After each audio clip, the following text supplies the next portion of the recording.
Kadathanad labour contract cooperative സൊസൈറ്റിയിലെ നിക്ഷേപ തട്ടിപ്പിലെ പ്രതികളെ അറസ്റ്റ് ചെയ്യണമെന്നാവശ്യപ്പെട്ട് LDFന്റെ നേതൃത്വത്തിൽ 15 മുതൽ വടകര RDO ഓഫീസിനു മുന്നിൽ നടത്തുന്ന അനിശ്ചിതകാല സത്യാഗ്രഹ സമരത്തിന്റെ മുന്നോടിയായി വടകര പഴയ സ്റ്റാൻഡ് പരിസരത്ത് വെച്ച് സമരപ്രഖ്യാപന കൺവെൻഷൻ സംഘടിപ്പിച്ചു. കൺവെൻഷൻ CPIM ജില്ലാ സെക്രട്ടേറിയറ്റ് അംഗം KK ദിനേശൻ ഉദ്ഘാടനം ചെയ്തു. എന്റെ ഇഷ്ടങ്ങൾ എന്റെ ഫാമിലിക്ക് അറിയാം. Family wedding centre. Kadathanad labour contract cooperative സൊസൈറ്റിയിലെ നിക്ഷേപ തട്ടിപ്പിനിരയായി മരണപ്പെട്ട ഇബ്രാഹിം ഹാജിയുടെ മരണത്തിന് ഉത്തരവാദികളായവരെ നിയമത്തിനു മുന്നിൽ കൊണ്ടുവരണമെന്നാവശ്യപ്പെട്ട് വടകര RDO ഓഫീസിനു മുന്നിൽ 15 മുതൽ നടക്കുന്ന അനിശ്ചിതകാല സത്യാഗ്രഹ സമരത്തിന്റെ മുന്നോടിയായി LDFന്റെ നേതൃത്വത്തിൽ സമരപ്രഖ്യാപന കൺവെൻഷൻ സംഘടിപ്പിച്ചു. പഴയ ബസ് സ്റ്റാൻഡ് പരിസരത്ത് നടന്ന കൺവെൻഷൻ CPIM ജില്ലാ സെക്രട്ടറി അംഗം KK ദിനേശൻ ഉദ്ഘാടനം ചെയ്തു. ചിലർക്ക് തൻ്റെ ജീവിതത്തിന്റെ ഈ സമ്പാദ്യം മുഴുവൻ നഷ്ടപ്പെടുമ്പോഴാകുന്ന വൈകാരികമായ ഒരു തലം അയാളുടെ മനസ്സിനെ എത്തിച്ചേർക്കുന്ന ഏത് ഘട്ടമായിരിക്കും? ആർക്കതിനെപ്പറ്റി മുൻകൂട്ടി പറയാൻ പറ്റും? നമുക്കതിനെക്കുറിച്ച് നിർവചിക്കാൻ കഴിയില്ല. കാരണം നമ്മളത് അനുഭവിച്ചിട്ടില്ല. അനുഭവിച്ചത് ഇബ്രാഹിം ഹാജിയാണ്.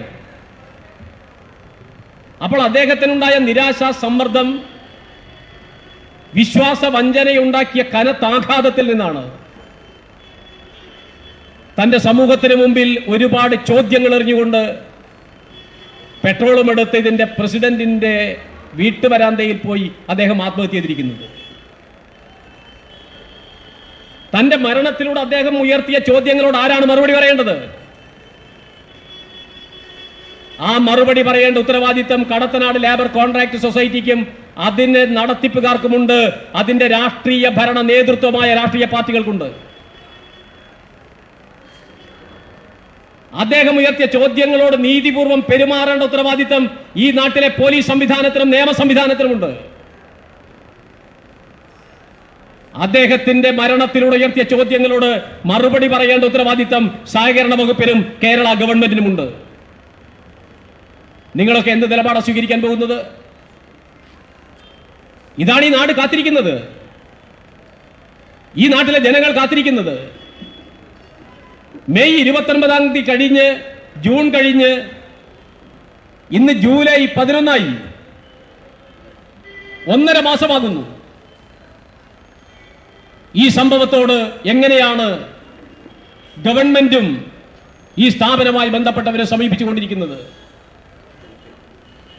അതൊരു ഗൗരവമുള്ള പ്രശ്നമാണ്.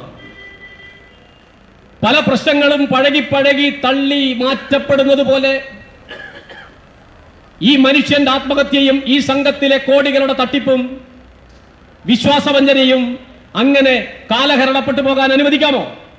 News bureau, media Vadakara.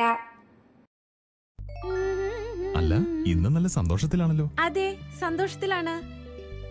കാരണം ഞാനിപ്പോ പാചകം ചെയ്യുന്നതേ മയൂരം വെളിച്ചെണ്ണ ഉപയോഗിച്ചാണ്. പുതിയ മയൂരം കോക്കനട്ട് ഓയിൽ, കലർപ്പില്ലാത്ത ശുദ്ധമായ വെളിച്ചെണ്ണ. കർഷകരിൽ നിന്ന് നേരിട്ട് ശേഖരിക്കുന്ന നാളികേരം സൾഫറും പുകയും ഏൽക്കാതെ ഉണക്കിയെടുത്ത കൊപ്രയിൽ നിന്നും സംസ്കരിച്ചെടുക്കുന്ന 100% ശുദ്ധമായ വെളിച്ചെണ്ണ. ഇത്രയും നല്ല വെളിച്ചെണ്ണ ഇപ്പോൾ നിങ്ങൾക്ക് വിപണിയിൽ ലഭിക്കുകയില്ല. മയൂരം വെളിച്ചെണ്ണ, ഒരു ഏറെമല സർവീസ് സഹകരണ ബാങ്ക് സംരംഭം.